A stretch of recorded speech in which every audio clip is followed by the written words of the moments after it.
সে bullet নিয়ে চলে এসছেন তো থিয়েটার। আমি কসম নিয়ে একটা বক্তব্য দিয়েছি আর ওর ফটো দিয়ে দিয়েছে।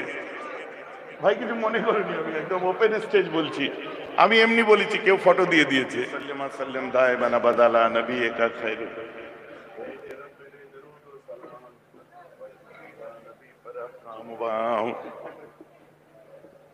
সে বুলেট নিয়ে চলে এসছেন তো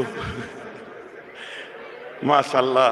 আল্লাহ ওর তারাক্কি দিক, সুন্দর করে আরো বলিষ্ঠ কণ্ঠে বলার তৌফিক দিক। সকলে বলুন আমিন।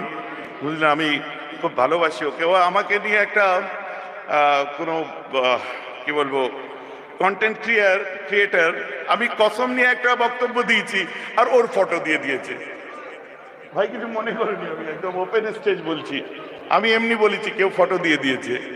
তো আমাকে একদিন ফোন করে বলছে, ভাইজান এইরকম করে আমাকে বলছি, আপনি আমাকে কত ভালোবাসেন, আমি আপনাকে কত ভালোবাসি। আমি তাকে বলছি, আচ্ছা অবশ্যই বলবে। আর কোনো কন্টেন্ট ক্রিয়েটার এইভাবে ক্রিয়েট করবেন না, কাউকে টার্গেট করে দেবেন, এরা সব উঠতি বক্তা। আমি এনকারেজ করি এদেরকে, এদের আমি অনুপ্রেরণা দিই আরো সুন্দর করে বজ্র কণ্ঠে সবার সামনে সত্য কথাগুলো তুলে ধরুক। আর এই সত্য কথা তুলে ধরার বক্তা বর্তমান অভাব।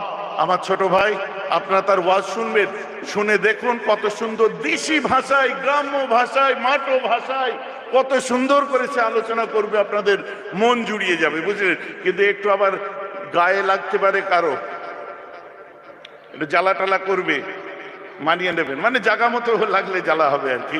তো আসি, ভাই এখন ওয়াজ করবে, আপনারা ওর ওয়াজ শোনেন। আসসালামু আলাইকুম। দরুদ শরীফ। আল্লাহুম্মা সাল্লি আলা